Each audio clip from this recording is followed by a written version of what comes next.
নমস্কার, আপনাদের সবাইকে স্বাগত ইতিহাসে। আমার প্রিয় ছাত্রছাত্রীরা, তোমাদেরকেও স্বাগত ইতিহাসে। আজকে এই ইতিহাসের বিষয় 19 শতকের বাংলা সংবাদপত্র এবং সাময়িক পত্রে। আমরা আজকের আলোচনার যে সময়সীমাটা বেঁধে রেখেছি সেটা হলো মোটামুটিভাবে 1780 থেকে 1872 এই সময়কালের মধ্যে আমরা আমাদের আলোচনাটাকে আজকে সীমাবদ্ধ রাখব। তাহলে আজকের বিষয় 19 শতকের বাংলা সংবাদপত্র এবং সাময়িক পত্রে। আমরা সবাই জানি যে সংবাদপত্র এবং সাময়িক পত্র হলো সময় এবং সমাজের দর্পণ।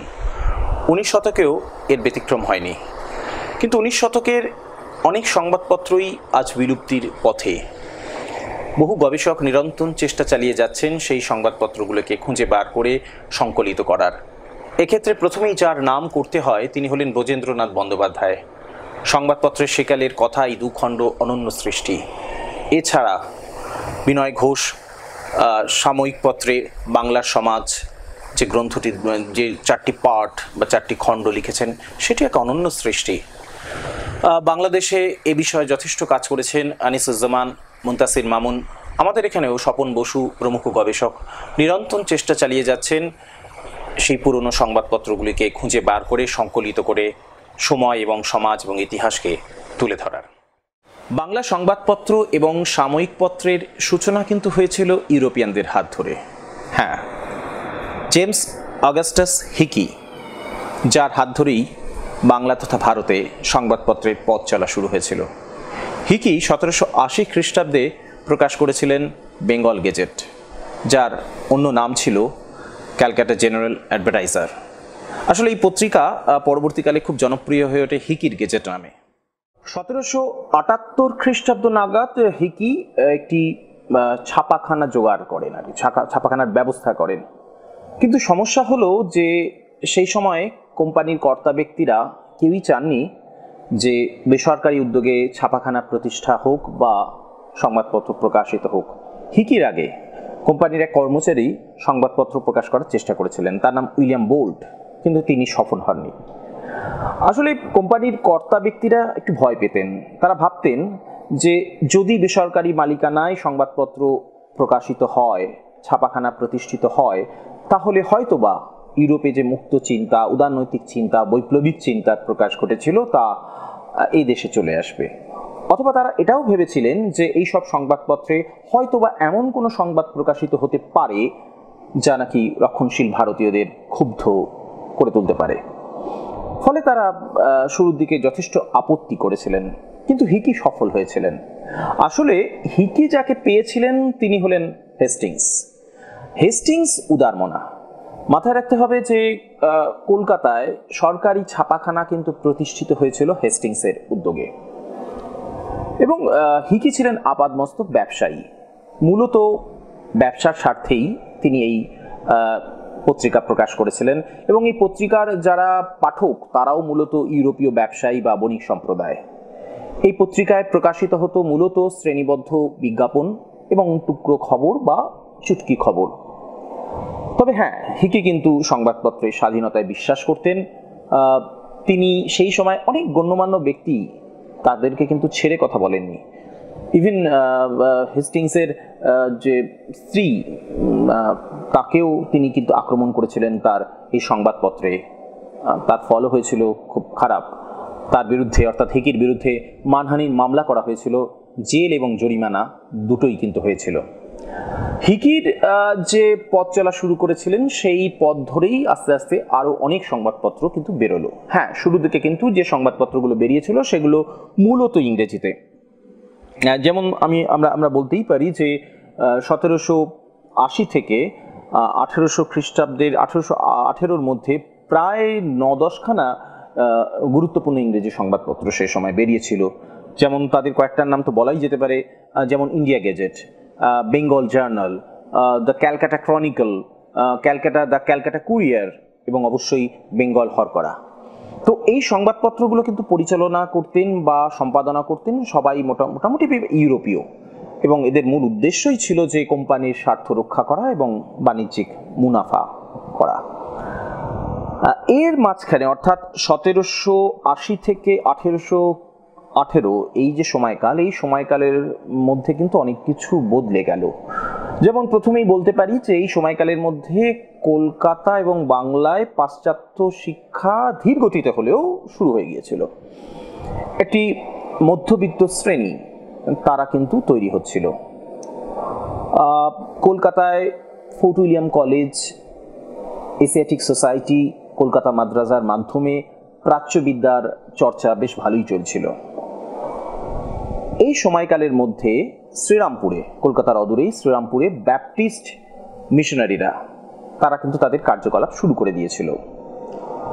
1799 খ্রিস্টাব্দে উইলিয়াম কেরি একটি ছাপাখানা, মানে ছাপাই যন্ত্র আর কি, মুদ্রণ যন্ত্র ক্রয় করে তাদের সঙ্গে যোগ দেন।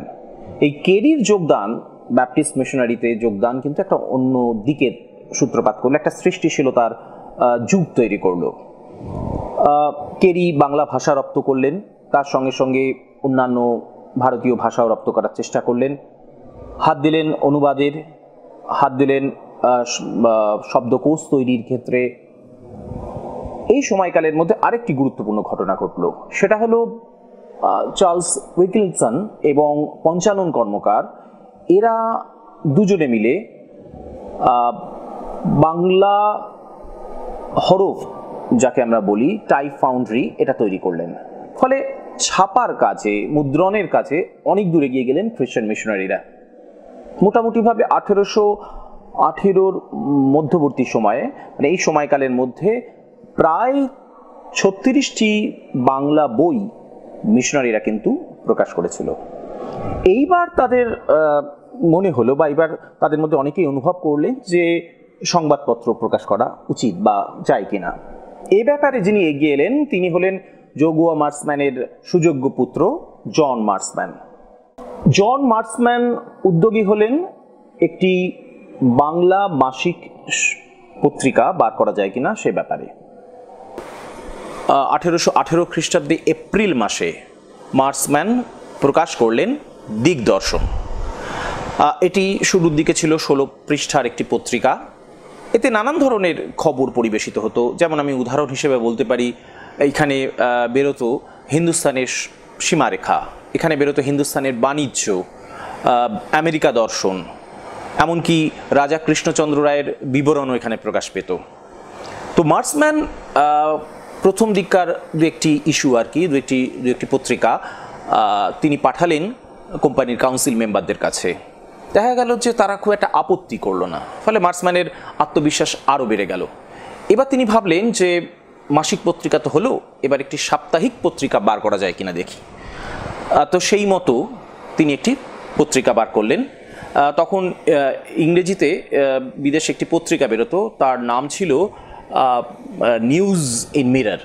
তো সেই রকম এই পত্রিকাটার তিনি নাম করলেন সমাচার দর্পণ। এইভাবে আত্মপ্রকাশ করলো সমাচার দর্পণের। সমাচার দর্পণ মার্সম্যান সম্পাদনা করতেন, অবশ্যই তিনি সাহায্য নিতেন দেশীয় পণ্ডিতদের। 1818 খ্রিস্টাব্দে আরেকটি সংবাদপত্র বেরোলো, সেটি কিন্তু ইউরোপিয়ানরা প্রকাশ করলেন না, সেটি প্রকাশ করলেন একজন ভারতীয় এবং বাঙালি, তার নাম গঙ্গাকিশোর ভট্টাচার্য। পত্রিকাটির নাম বাংলা গেজেটি। গঙ্গাকিশোর ভট্টাচার্য কিন্তু ছিলেন শ্রীরামপুরের যে মিশনারি তাদের একজন কম্পোজিটর। তো যাই হোক, আমরা মোটামুটিভাবে বলতে পারি এইভাবে যে দিগদর্শন বাংলার প্রথম মাসিক পত্রিকা, সমাচার দর্পণ প্রথম সাপ্তাহিক পত্রিকা এবং বাংলা গেজেটি প্রথম ভারতীয়দের দ্বারা চালিত পত্রিকা। এবার একটা জিনিস আমাদের লক্ষ্য রাখা উচিত যে এই যে সংবাদপত্র যেগুলো মিশনারিরা সম্পাদনা করতেন বা বার করতেন, এখানে মূলত মিশনারিদের কার্যকলাপ প্রকাশিত হতো এবং অনেক ক্ষেত্রে হিন্দু ধর্মের প্রতি বিরূপ মনোভাব বা বিরূপ লেখাও এখানে প্রকাশিত হতো, যা নাকি অনেক ভারতীয় এবং অনেক হিন্দুকে ক্ষুব্ধ করেছিল। তো স্বভাবতই রাজা রামমোহন রায়ের সঙ্গে মিশনারিদের বিরোধ কিন্তু অনিবার্য হয়ে ওঠে। রাজা রামমোহন রায় 1821 খ্রিস্টাব্দে প্রকাশ করলেন ব্রাহ্মণ সেবধি নামে একটি পত্রিকা, আর তার কয়েকদিন পর বা কিছুদিন পরই প্রকাশ করলেন আরেকটি পত্রিকা, তার নাম হলো সংবাদ কৌমুদী। এই ব্রাহ্মণ সেবতী পত্রিকায় রাজা রামমোহন রায় কিন্তু বেদান্তের আলোচনা করেছেন, উপনিষদের অনুবাদ প্রকাশ করেছেন। সংবাদ কৌমুদী পত্রিকার দায়িত্বে ছিলেন দুজন মানুষ, তারাচাঁদ দত্ত এবং ভবানীচরণ বন্দ্যোপাধ্যায়। এই ভবানীচরণ বন্দ্যোপাধ্যায় পাশ্চাত্য শিক্ষিত মানুষ, কিন্তু রক্ষণশীল। ফলে এই সংবাদ কৌমুদীতে সহমরণ প্রথার বিরুদ্ধে, সমাজ সংস্কারের পক্ষে অনেক লেখা প্রকাশিত হতে শুরু করলো। ভবানীচরণ বন্দ্যোপাধ্যায় কিন্তু তা মোটেও ভালো নজরে নিলেন না। ফলে তিনি আলাদা একটি পত্রিকা প্রকাশ করলেন, তার নাম দিলেন সমাচার চন্দ্রিকা। মাথায় রাখতে হবে, ভবানীচরণ বন্দ্যোপাধ্যায় কিন্তু সে সময়ের এক গণ্যমান্য ব্যক্তি, নববাবু বিলাস বা কলকাতা কমলালয়ের মতো গ্রন্থের লেখক, কিন্তু রক্ষণশীল। ফলে সমাচার চন্দ্রিকা মূলত রক্ষণশীল গোষ্ঠী, মূলত ধর্মসভার একটি মুখপত্র হয়েই রইল। 1831 খ্রিস্টাব্দে ঈশ্বরগুপ্তের সম্পাদনায় প্রকাশিত হল সংবাদ প্রভাকর। এই সংবাদ প্রভাকরে কিন্তু অনেকেই সেই সময় অনেক গুণী মানুষ লিখতেন, যেমন রাধাকান্ত দেব লিখতেন, বঙ্কিমচন্দ্র চট্টোপাধ্যায়, প্যারীচাঁদ মিত্র, দীনবন্ধু মিত্র, প্রসন্ন কুমার ঠাকুর, অনেকেই লিখতেন। কিন্তু সংবাদ প্রভাকর জনপ্রিয় হয়েছিল কিন্তু ঈশ্বরগুপ্তের কলমের জোরে। ঈশ্বরগুপ্ত ছিলেন আপাদ মস্তক সাংবাদিক, ভীষণ ভালো লিখতেন। তার লেখার অন্যতম বড় বৈশিষ্ট্য হলো যে ব্যঙ্গাত্মক লেখা বা সরস লেখা। ঈশ্বরগুপ্তের এই সংবাদ প্রভাকর শুধুমাত্র সাহিত্য নয়, সমাজ, অর্থনীতি, রাজনীতি, ধর্ম, নানান বিষয়ে আলোকপাত করত। কিন্তু এ প্রসঙ্গে একটা জিনিস বলে রাখা ভালো যে ঈশ্বরগুপ্ত প্রগতিশীল পন্থী হলেও কিছু কিছু ক্ষেত্রে রক্ষণশীলতার পরিচয় দিয়েছেন। যেমন ঈশ্বরগুপ্ত বিধবা বিবাহকে খুব একটা ভালো মনে নেননি, মেয়েদের আধুনিক শিক্ষাকেও তিনি খুব একটা ভালো নজরে দেখেননি। ফলে এগুলোর বিরুদ্ধে লেখা সংবাদ প্রভাকরে কিন্তু প্রকাশিত হয়েছিল। সংবাদ প্রভাকরের পরে যে দুটি সংবাদপত্র খুব গুরুত্বপূর্ণ ভূমিকা পালন করেছিল তার মধ্যে অন্যতম হলো সংবাদ ভাস্কর এবং বেঙ্গল স্পেকটেটর। এই দুটি পত্রিকায় যথেষ্ট উদারপন্থী। এই দুটি পত্রিকাতে স্ত্রী শিক্ষার পক্ষে জোরালো সওয়াল করা হয়েছিল। এই দুটি পত্রিকাতে বিধবা বিবাহের সমর্থনে অনেক লেখা হয়েছিল, এমনকি কৌলিন্য প্রথার তীব্র সমালোচনা করা হয়েছিল। বেঙ্গল স্পেকটেটর ছিল নব্যবঙ্গবাদী অর্থাৎ ইয়ং বেঙ্গলদের অন্যতম পত্রিকা। এই পত্রিকা প্রথম ঔপনিবেশিক নীতির সমালোচনা করেছিল। এই পত্রিকাতেই ভারত থেকে বা বাংলা থেকে বিভিন্ন বিদেশে যে কুলি পাঠানো হতো, কুলি হিসেবে পাঠানো হতো ভারতীয়দের, তার সমালোচনা করা হয়। চিরস্থায়ী ব্যবস্থার তীব্র সমালোচনা করা হয়েছিল এই পত্রিকায়। ইয়ং বেঙ্গলদের অন্য একটি পত্রিকা জনপ্রিয় হয়েছিল, তার নাম ছিল জ্ঞানান্বেষণ। এই জ্ঞানান্বেষণ পত্রিকার দায়িত্বে ছিলেন দক্ষিণারঞ্জন মুখোপাধ্যায়। তো যাই হোক, এই ইয়ং বেঙ্গল গোষ্ঠী কিন্তু সংবাদপত্রের মাধ্যমে সেই সময়টাকে যেমন ধরার চেষ্টা করেছিলেন, তেমনিভাবে তাদের আধুনিক এবং প্রগতিপন্থী চিন্তাকে তুলে ধরেছিলেন, এমনকি ঔপনিবেশিক সরকারের সমালোচনাও কিন্তু করেছিলেন। তবে 19 শতকে শিক্ষিত মধ্যবিত্ত শ্রেণীর মনে দাগ কেটে গেছিল আরেকটি পত্রিকা, যার নাম ছিল তত্ত্ববোধিনী পত্রিকা। এই তত্ত্ববোধিনী পত্রিকা কিন্তু আসলে ধর্মভিত্তিক পত্রিকা। ব্রাহ্ম সমাজের প্রতিনিধি হিসেবে এই পত্রিকা প্রকাশিত হয়েছিল। তত্ত্ববোধিনী সভার মুখপত্র ছিল এই পত্রিকা। তবে অক্ষয় কুমার দত্ত যখন এই তত্ত্ববোধিনী পত্রিকার সম্পাদনার দায়িত্ব নিলেন, তখন থেকে কিন্তু এই পত্রিকা শুধুমাত্র ধর্ম নয়, ধর্মের বাইরে সমাজ, সাহিত্য, রাজনীতি, অর্থনীতি, ইতিহাস ইত্যাদি নানান বিষয় নিয়ে তারা আলোকপাত করলেন। এই তত্ত্ববোধিনী পত্রিকা স্ত্রী শিক্ষার পক্ষে জোরালো সওয়াল করেছিলেন। এই তত্ত্ববোধিনী পত্রিকা বিধবা বিবাহের সমর্থনে গলা ফাটিয়েছিল। 19 শতকের দ্বিতীয়ার্ধে ব্রাহ্ম সমাজের দ্বারা অনেকগুলি পত্রিকা প্রকাশিত হতো। তত্ত্ববোধিনী তো অবশ্যই গুরুত্বপূর্ণ, তার কথা আমরা আগে বলেছি। আরেকটি পত্রিকার কথা কিন্তু আমাদের বলা উচিত, তার নাম হলো বামাবোধিনী পত্রিকা। এই বামাবোধিনী পত্রিকা মূলত বামাবোধিনী সভারই মুখপত্র ছিল। বামাবোধিনী পত্রিকা এই কারণে গুরুত্বপূর্ণ যে এই পত্রিকা এটাই প্রথম পূর্ণাঙ্গ পত্রিকা যেটা মূলত মেয়েদের বা নারী জাতির কথা ভেবে এই পত্রিকাটা প্রকাশিত হয়েছিল। যদিও বাংলা তথা ভারতের প্রথম মেয়েদের পত্রিকা হিসেবে যাকে ধরা হয় সেটি হলো মাসিক পত্রিকা। এর সম্পাদনার দায়িত্বে ছিলেন প্যারীচাঁদ মিত্র এবং রাধানাথ শিকদার। এছাড়াও অনেকগুলি পত্রিকা এই সময় প্রকাশিত হচ্ছে, অবলা বান্ধব পত্রিকা, বঙ্গমহিলা, বিনোদিনী, আরও অনেক পত্রিকা প্রকাশিত হতো। কিন্তু বামাবোধিনী কিন্তু সবাইকে ছাপিয়ে গিয়েছিল, কারণ বামাবোধিনী অনেক দিন টিকেছিল এবং এই পত্রিকায় শুধুমাত্র একটা দিক নয়, নানান দিক, মেয়েদের নানান দিককে এখানে কিন্তু তুলে ধরা হয়েছিল। এই পত্রিকার সম্পাদনায় ছিলেন উমেশ চন্দ্র দত্ত। যদিও শুরুর দিকে এই পত্রিকায় যারা লিখতেন তারা সবাই মোটামুটি পুরুষ, তারপরে আস্তে আস্তে আস্তে আস্তে মেয়েরা এগিয়ে আসেন এবং মেয়েরা কলম ধরেন। মোটামুটিভাবে বামাবোধিনী পত্রিকা একটি মধ্যপন্থা নীতি অনুসরণ করেছিল। বিধবা বিবাহের সমর্থনে এখানে লেখা হয়েছিল, নারী শিক্ষার সমর্থনে এখানে লেখা হয়েছিল, আবার সহবাস বিরোধী আইন বা অন্যান্য অনেক বিষয় কিন্তু এই পত্রিকা নিশ্চুপ ছিল। বাংলার প্রথম সচিত্র মাসিক পত্রিকা ছিল বিবিধার্থ সংগ্রহ। এটি বঙ্গ ভাষানুবাদক সমাজের প্রেরণায় রাজেন্দ্রলাল মিত্রের সম্পাদনায় প্রকাশিত হয়েছিল। ঊনবিংশ শতাব্দীর দ্বিতীয়ার্ধে সবচেয়ে গুরুত্বপূর্ণ পত্রিকা ছিল সোমপ্রকাশ। এটির সম্পাদনার দায়িত্বে ছিলেন দ্বারকানাথ বিদ্যাভূষণ। সোমপ্রকাশ এই কারণে গুরুত্বপূর্ণ যে সোমপ্রকাশ শুধুমাত্র সমাজকে নিয়ে কথা বলেনি, সমাজের পাশাপাশি রাজনীতি নিয়েও কথা বলেছে।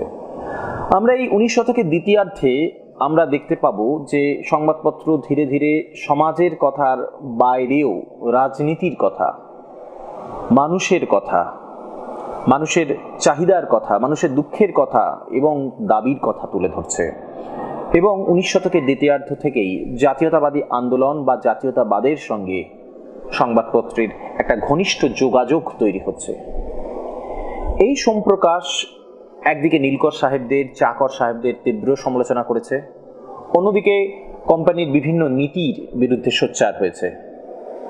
যেমন উদাহরণ হিসেবে আমরা বলতে পারি যে ভার্নাকুলার প্রেস অ্যাক্ট, এর বিরুদ্ধে সবচেয়ে সোচ্চার সেই সময় হয়েছিল সোমপ্রকাশ। ফলও তাকে ভুগতে হয়েছে, একাধিকবার তাকে রাজরোষের শিকার যাকে বলা যেতে পারে, উপনিবেশিক সরকারের রোষানলে তাকে পড়তে হয়েছে। সোমপ্রকাশ কিন্তু তার কাজ অনেক দূর পর্যন্ত চালিয়ে যেতে পেরেছিল। 19 শতকের দ্বিতীয়ার্ধে আরেকটি সংবাদপত্রের কথা আমরা অবশ্যই বলবো, যাকে আমরা আপোষহীন সংবাদপত্র বলি, সেই ধারার প্রবর্তক। সেই সংবাদপত্রের নাম হলো গ্রাম বার্তা প্রকাশিকা এবং এটি সম্পাদনা করতেন হরিনাথ মজুমদার, যিনি কাঙাল হরিনাথ নামে পরিচিত। সেই সুদূর বাংলাদেশের, অধুনা বাংলাদেশের কুমারখালী গ্রাম থেকে এই পত্রিকা বেরোতো। এই পত্রিকা প্রথম প্রকাশিত হয়েছিল 1863 খ্রিস্টাব্দে। তারপর দীর্ঘ পথ, নানান বাধা বিপত্তি সত্ত্বেও এই পত্রিকা কিন্তু তার কাজ চালিয়ে গেছে। কাঙাল হরিনাথের অদম্য উৎসাহ এবং লড়াই এই পত্রিকাকে অনেক দূর এগিয়ে নিয়ে গিয়েছে। এই পত্রিকা সেই সময় একদিকে জমিদার জোদ্দারদের বিরোধিতা করেছে, এই পত্রিকা সেই সময় নীলকর সাহেবদের বিরোধিতা করেছে, এই পত্রিকা সেই সময় উপনিবেশিক সরকার, ব্রিটিশ সরকার এবং তার প্রশাসন, তার কর্মচারীকে পর্যন্ত সমালোচনায় বিদ্ধ করেছে। সেই সময় এমন অনেক বিদ্রোহ, কৃষক বিদ্রোহ, যেগুলিকে সাধারণ শিক্ষিত বাঙালি ভদ্র সমাজ খুব একটা ভালো নজরে নেয়নি বা সমালোচনাই করেছে বলা ভালো। যেমন পাবনার কৃষক বিদ্রোহ, সাঁওতাল বিদ্রোহ, 1857 সালের মহাবিদ্রোহ, এগুলোকে অনেক ক্ষেত্রেই সমালোচনা করেছিল বিভিন্ন সেই সময়কার পত্রিকা, নামজাদা পত্রিকা। কিন্তু এই বিদ্রোহগুলোতে কৃষকদের পাশে দাঁড়িয়ে সোচ্চার ভঙ্গিতে যিনি কথা বলেছিলেন তিনি ছিলেন কাঙাল হরিনাথ, গ্রাম বার্তা প্রকাশিকা যার সম্পদ। 19 শতকের দ্বিতীয়ার্ধে যে পত্রিকা বিদ্যুৎ সমাজের দৃষ্টি আকর্ষণ করেছিল, সকলের কাছের হয়ে উঠেছিল, তার নাম বঙ্গদর্শন। এই পত্রিকা প্রকাশিত হয়েছিল 1872 খ্রিস্টাব্দে এবং এটি প্রকাশ করেছিলেন বঙ্কিমচন্দ্র চট্টোপাধ্যায় স্বয়ং। যদিও পত্রিকা প্রকাশিত হতো ভবানীপুর অঞ্চল থেকে, কিন্তু পত্রিকার পরিকল্পনা করা হয়েছিল মুর্শিদাবাদের বহরমপুরে। এই পত্রিকায় বঙ্কিমচন্দ্র নিজে লিখতেন, তাছাড়াও সেই সময় অনেক গুণী ব্যক্তি এই পত্রিকায় লিখতেন। যেমন হরপ্রসাদ শাস্ত্রী লিখতেন, সঞ্জীব চন্দ্র চট্টোপাধ্যায় লিখতেন, চন্দ্রনাথ বসু লিখতেন, দীনবন্ধু মিত্র লিখতেন। বঙ্কিমচন্দ্রের অনেক নিজের লেখা, যেমন চন্দ্রশেখর, বিষবৃক্ষ, ইন্দিরা, কমলাকান্তের দপ্তর, কৃষ্ণকান্তের উইল এই পত্রিকায় প্রকাশিত হয়েছিল। বঙ্গদর্শন শুধুমাত্র সাহিত্যের বিষয় নিয়ে আলোচনা করেনি, সাহিত্যের পাশাপাশি ইতিহাস, দর্শন, পুরাতত্ত্ব, এমনকি রাজনীতি নিয়েও আলোচনা করেছিল। অর্থাৎ আমাদের আলোচনায় আমরা 1872 সালে এসে উপস্থিত হলাম। আমরা যাত্রা শুরু করেছিলাম বা আমাদের আলোচনা শুরু করেছিলাম 1770 থেকে। এই 1770 থেকে 1872 এই বিস্তীর্ণ সময়কালের মধ্যে বাংলা সংবাদপত্র, সাময়িক পত্র সেই সময়ের সমাজকে, সেই সময়ের স্বরকে, মানুষের জীবনকে, মানুষের চাহিদাকে, আশাকে, আকাঙ্ক্ষাকে তুলে ধরার চেষ্টা করেছে। তাই ইতিহাসের ছাত্র হিসেবে আমাদের সেই সংবাদপত্রগুলিকে, 19 শতকের সংবাদপত্রকে বারবার খুঁজে দেখতে হবে, বারবার দেখতে হবে, বুঝতে হবে, সেই সময়কে ধরার চেষ্টা করতে হবে। আজকের মতো ইতিহাসের পাঠ শেষ করলাম। সবাই ভালো থাকবেন, আনন্দে থাকবেন। নমস্কার।